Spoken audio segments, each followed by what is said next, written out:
Hey guys, happy Tuesday. I'm here with a new video for you, a requested video, requested video from a few of my subscribers. It took me some time to put it together. I wanted to write a whole bunch of talking points for this video because it's a lot. My requested video was to talk about my kid's autism, what it's like to be an autism mom. And I really wanted to go kind of a little bit into that.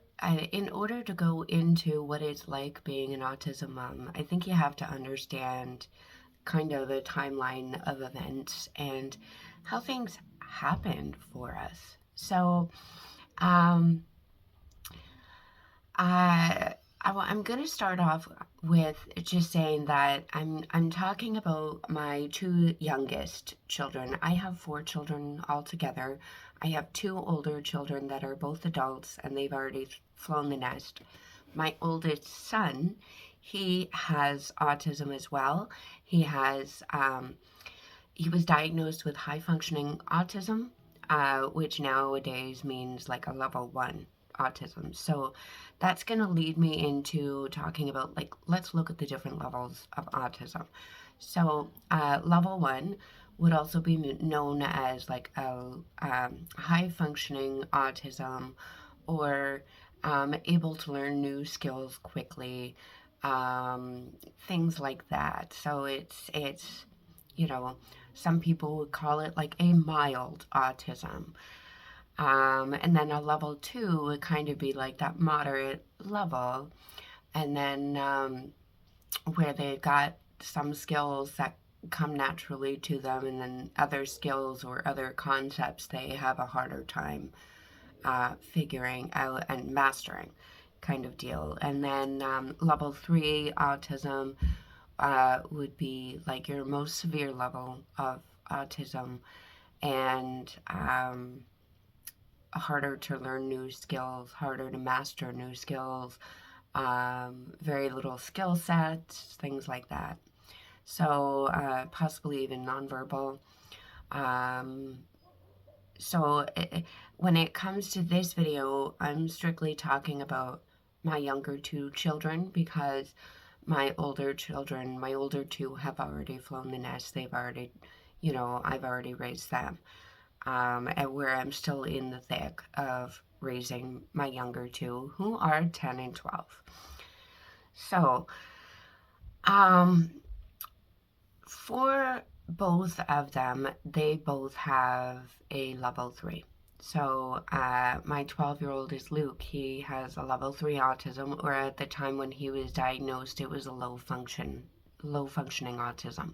So what that meant for him at the time was that he was nonverbal. Mind you, he was very vocal.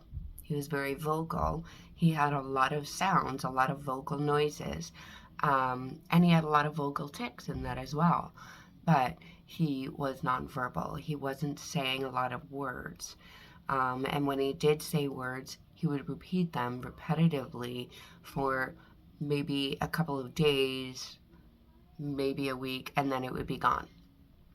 His very first word, I remember I had him bouncing on my lap like this, and he looked me straight in the face and he repeated the word. I just said eyes to him, and he repeated the word eyes, and then he repeated that over and over and over again for, I think it was 2 or 3 days, and then it was gone. So that was his very first word, eyes. So at the time of his diagnosis, he was low functioning, so he was nonverbal, even though he was very vocal. He had a lot of physical tics. He used to roll his hands like this. He was diagnosed actually at 18 months, so it was very, very visible. And it was just pretty obvious for him. And that was at the time that we started a medication for him. We trialed one medication and sort of just as a trial, and it did go well. It did help some of those things, but the biggest impact was he was diagnosed at 18 months and he was automatically put on the wait list for ABA therapy.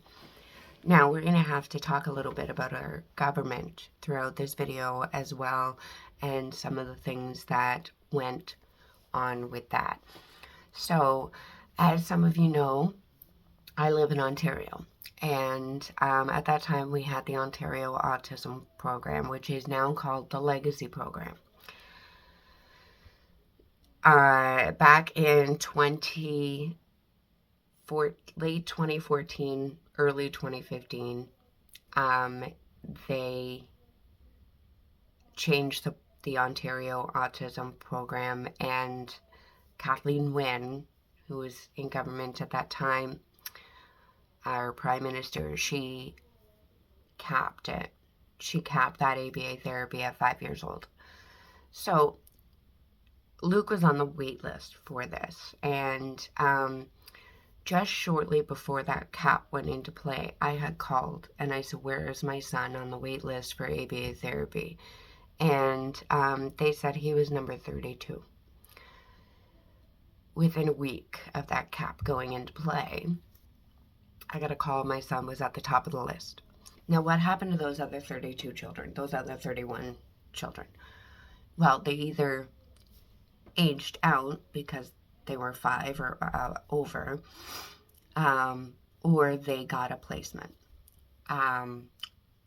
Unfortunately, the reality is a lot of them aged out, and that was really pretty crappy of our government.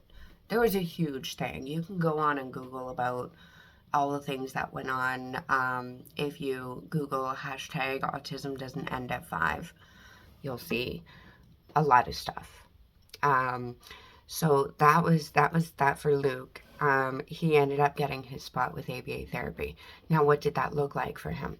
That meant that he was going to his autism center 3.5 days a week when he should have been starting kindergarten.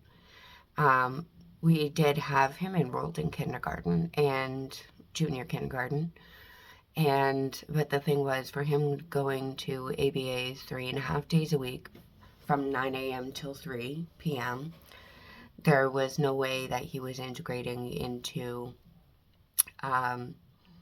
school. He wasn't learning the routines. He wasn't making any friends. He wasn't, it wasn't a benefit for him. And in reality, it was asking too much for him. And that was at that time 6 months of junior kindergarten, when he still wasn't fitting into the classroom and he wasn't benefiting at all. We decided we'd pull him in, we'd homeschool.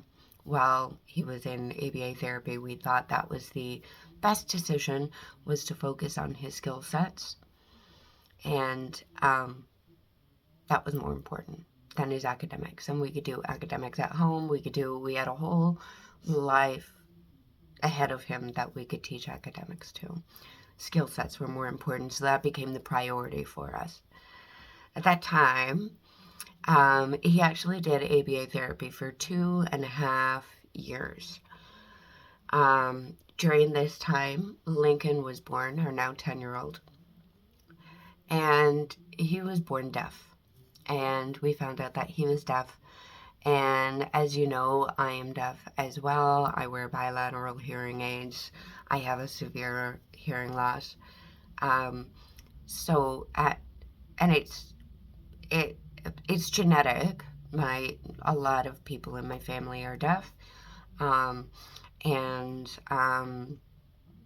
it is also progressive.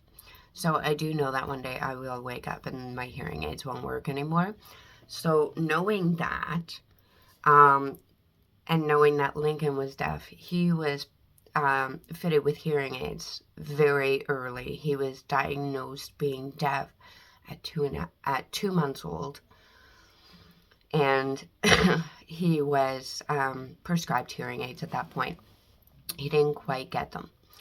At 2.5 months, He ended up with RSV and pneumonia, and he spent a week on life support at McMaster Children's Hospital in Hamilton, quite a while away from us.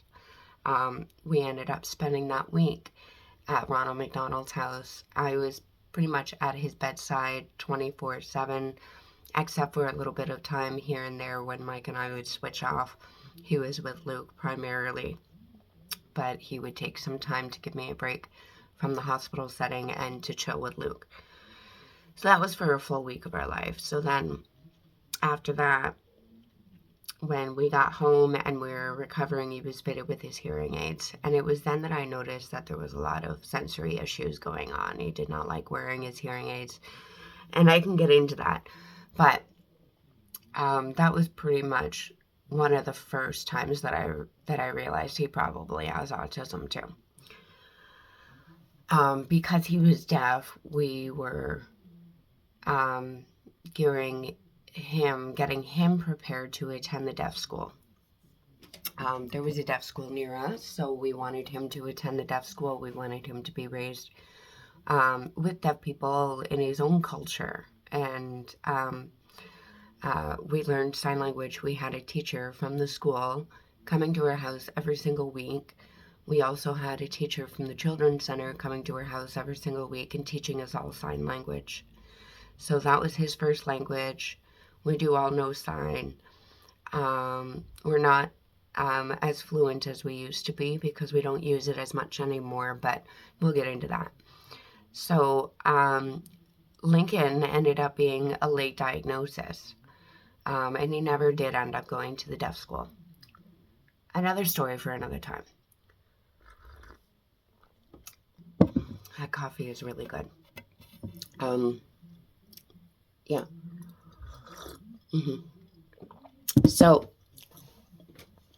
another story for another time. I will tell you about Lincoln's journey through being deaf. But right now, what I will say is that he didn't end up going to the deaf school. And he ended up going to a regular school, a Catholic school near us, and he did 6 months of junior kindergarten, and I pulled him up. What happened then was he did 6 months of kindergarten, and then the COV hit, and I wasn't about the virtual learning that they had going on, so I just pulled both of the kids, and that's when our homeschool journey, with both of them really took off. So, at that time, the ABA Center really wanted Luke in school at the same time that Lincoln was starting junior kindergarten. And what happened while Luke was attending ABA for 2.5 years? I'm going to be very vulnerable in this next few minutes. I lost my sense of confidence as a mom, and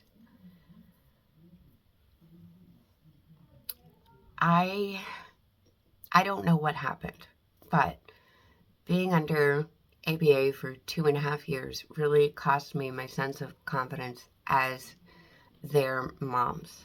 And being under having so many workers come into our home to teach us different skills.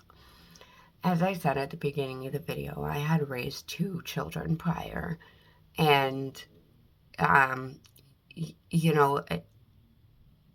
these 2 younger kids were a whole different ballpark. So I lost my sense of confidence. I lost my self-esteem, and I let other people make decisions for me because I thought I didn't know any better. I'm their mom, and I do take care of them, and I do make decisions for them, but I thought that the experts would know better. So there was a lot pushed on us at that time. And they pushed that Luke would go back to school for grade 1. And I tried to argue it, and I gave up because they knew best. They pushed that, both the boys need medication. And I gave up on that because they knew best. So that's kind of where that all went. And then COV hit and everything shut down. And I'm left with these two kids who are now heavily medicated and who have some skill sets. I have the ability now to perform ABA therapy with my kids on my own. I knew how to take data, I knew how to read data, analyze data, and create a program for them to master a certain skill set. I knew how to do all that. So with my being left alone with these kids, in a way, COV was a blessing because it put me back as their mom. And that's where I needed to be. So, I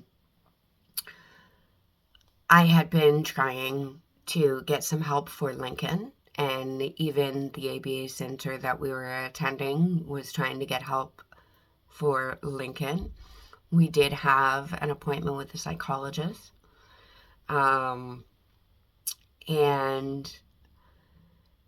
he diagnosed Lincoln with ADHD, and so that was a good start, but I knew that there was other things. So we were waiting for our ABA center to give us a multidisciplinary assessment. What did that mean?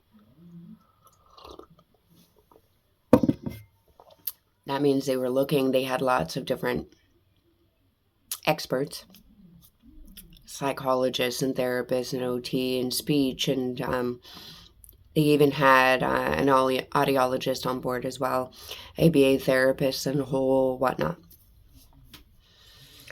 And we were waiting for that assessment. So we did finally get it during late COV. But everything was done virtually. And I was not happy with that assessment because Lincoln wanted nothing to do with this virtual thing. He doesn't understand, talking to somebody on this little black box or even on the laptop. He doesn't understand this as a phone call type of thing. He doesn't know that it doesn't connect with him. I was finally able to get him into a private psychologist. So at that time, I ended up getting him into a private psychologist. So our ABA center, because the multidisciplinary assessment didn't work out very well, they were still very inconclusive about, does Lincoln have autism or not? They sent him to a private psychologist. And so the private psychologist, she was looking for intellectual disabilities. And she told me at the beginning of it that because our ABA center had sent this, she can't do a specific autism assessment. However, because Lincoln is now on her caseload for these assessments, she would do this intellectual disability assessment. And if she finds that, yes, okay, he's got intellectual disabilities with a potential that, it could be autism, I could pay for that assessment. So I said, okay. So she did her assessments, and she said, yes, he definitely has intellectual disabilities. How do you want to proceed? I said, well, what's your opinion? She said, my opinion is it could potentially be autism. And I said, I want to proceed then. Let's go.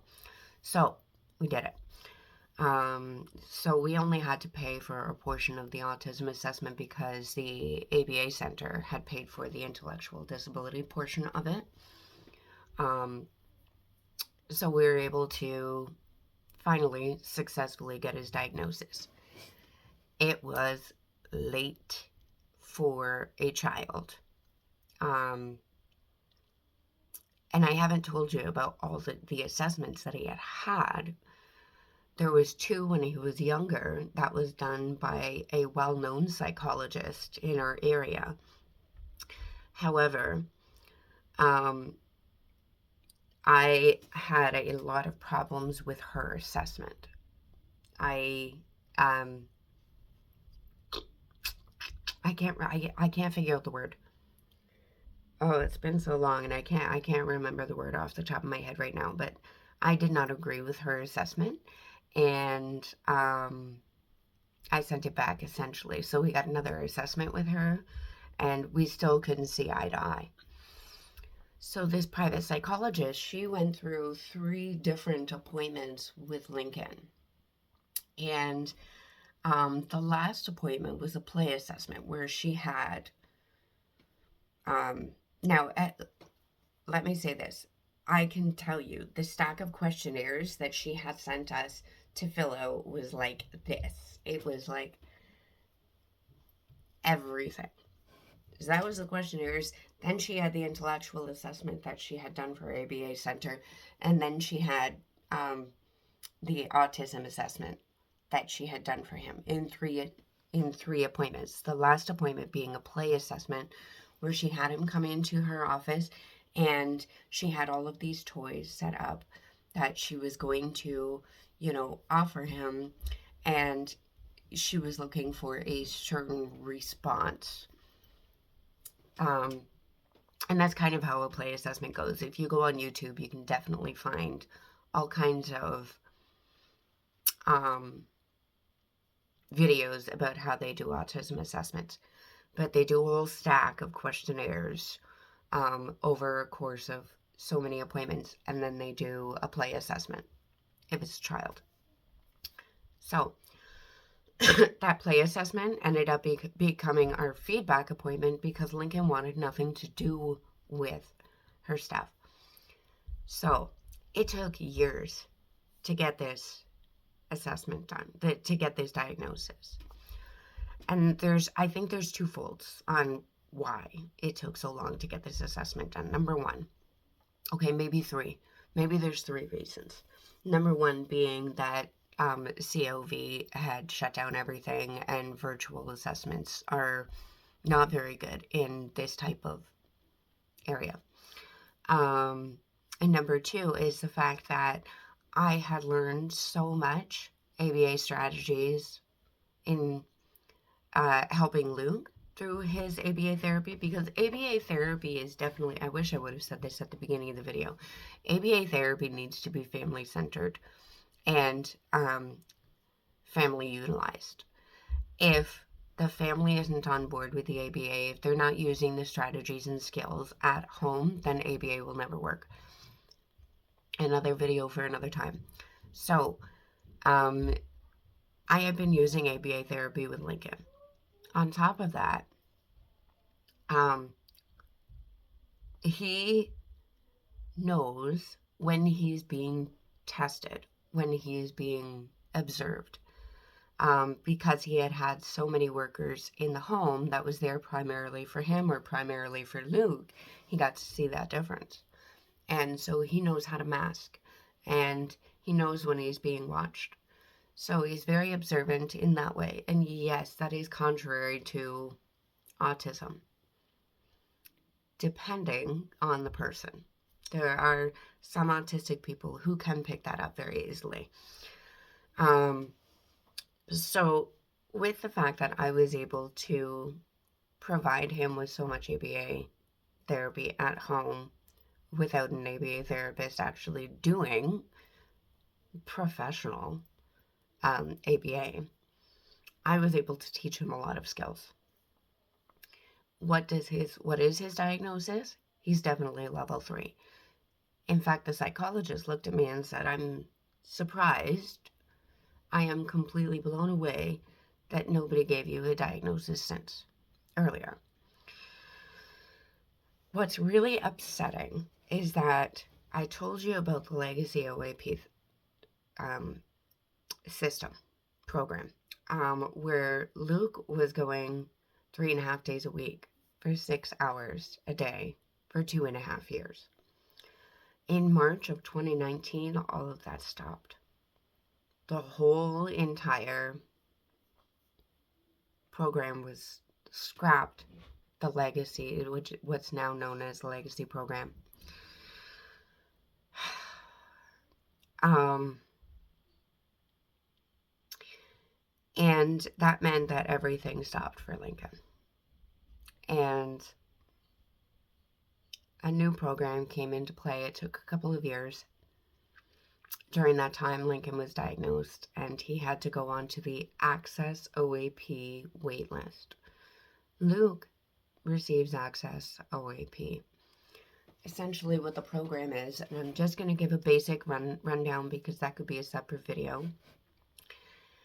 Bottom line is the whole entire program is a nightmare. Ask any parent in Ontario who is dealing with this and they will tell you it is incredibly frustrating. That was screaming my pillow. Incredibly frustrating. It's an absolute nightmare. It is garbage and it needs to go back to the way it was or another system. Access OAP is essentially they work down the wait list. You're waiting at a minimum of 5 years. Lincoln still has at least a couple of years to go, but probably only a couple of years now, but you're waiting a minimum of 5 years on this wait list.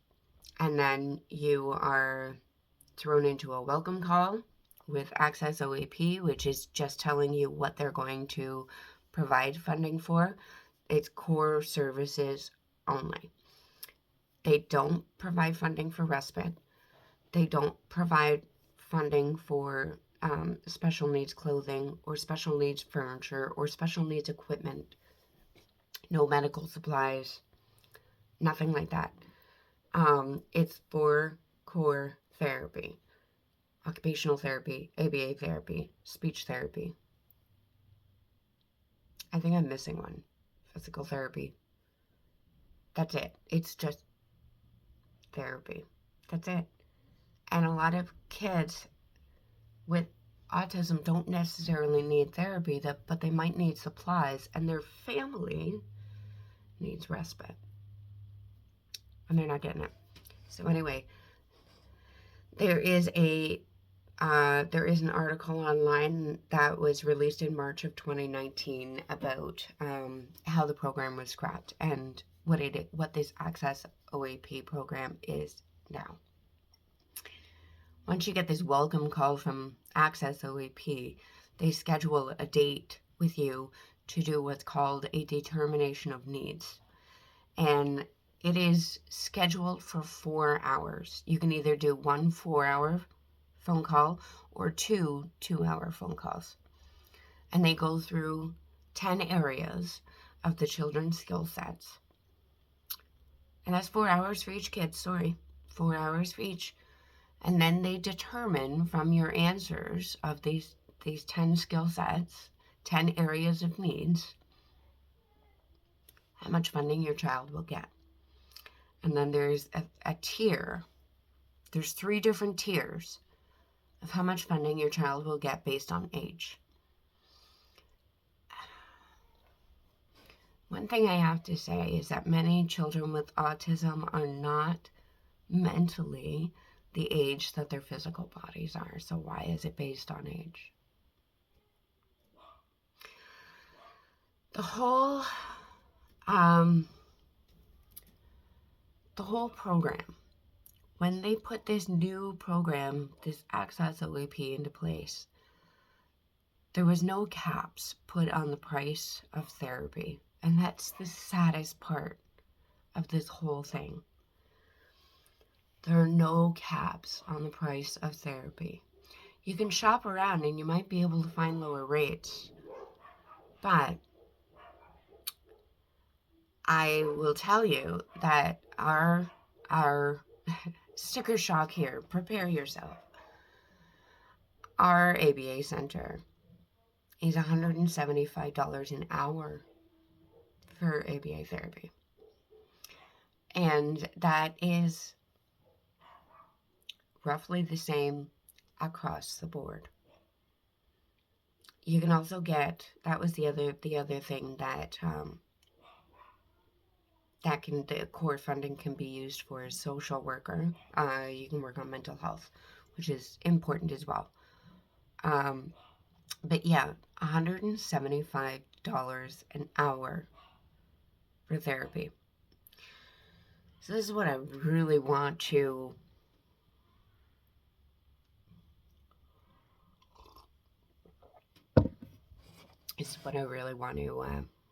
show you. How does ABA how did ABA affect my kids? So for Luke, he had 2.5 years of 3.5 days a week, 6 hours a day of ABA therapy. When he began therapy, he was barely walking. He had only just started walking, basically, independently. He was nonverbal. He had very little words, very vocal, but nonverbal. He had a lot of physical tics. And in general, though, he was a very happy boy, very happy. For Lincoln, when he started, oops, when we started trying to get him an assessment, he also had very little skills. And he was only verbal because of sign language. We relied heavily on using a PEX board for communication, which is picture exchange communication system. Now, after several years of ABA therapy for both of our boys, they have quite a lot of skills, quite a lot. But you can see the vast differences between the two boys. You can see it. And there's two reasons for that. Number one, they are individual people. Just because they have autism, all that means is that they each have autism. They're individuals. But number two, because we still provide ABA therapy on a daily basis at home. But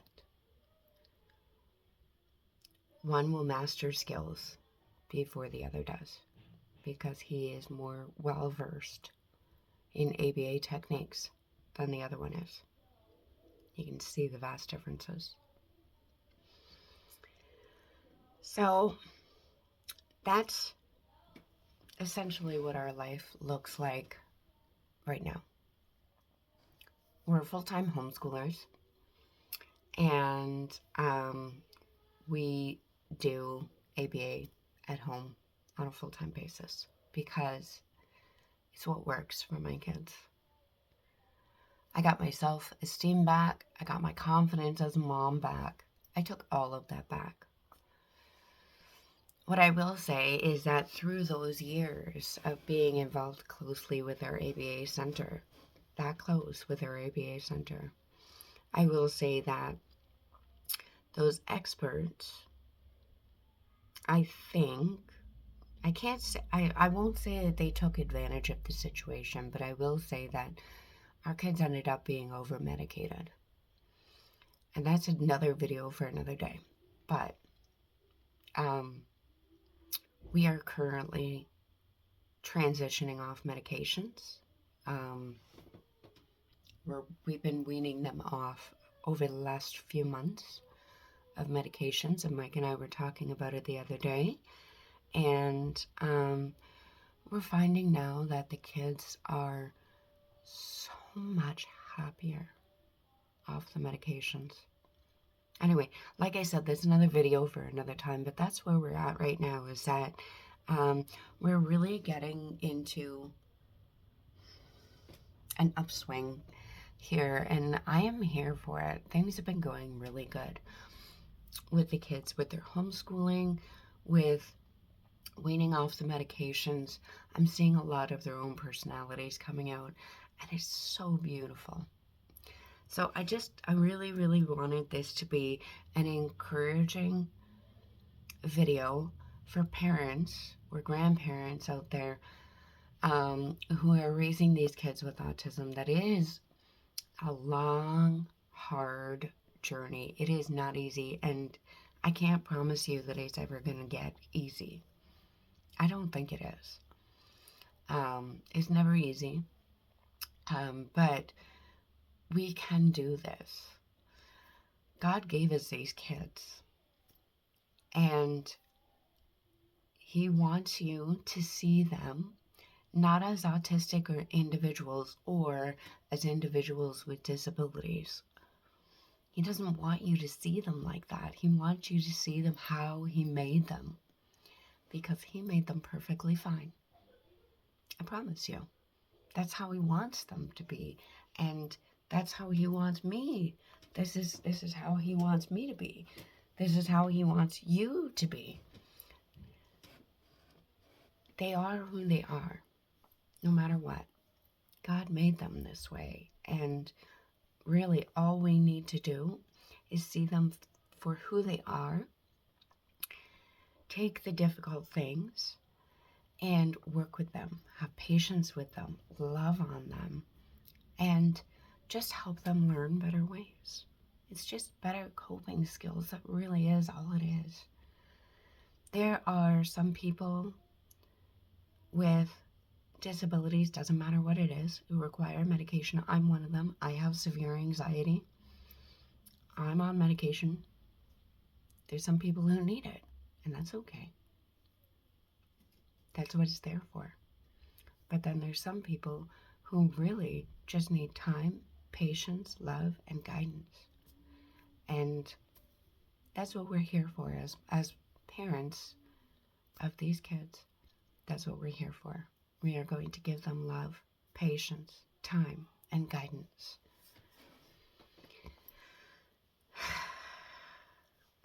You know, Ed Sheeran says the main thing that you have to remember on this journey is just to be nice to everyone and always smile.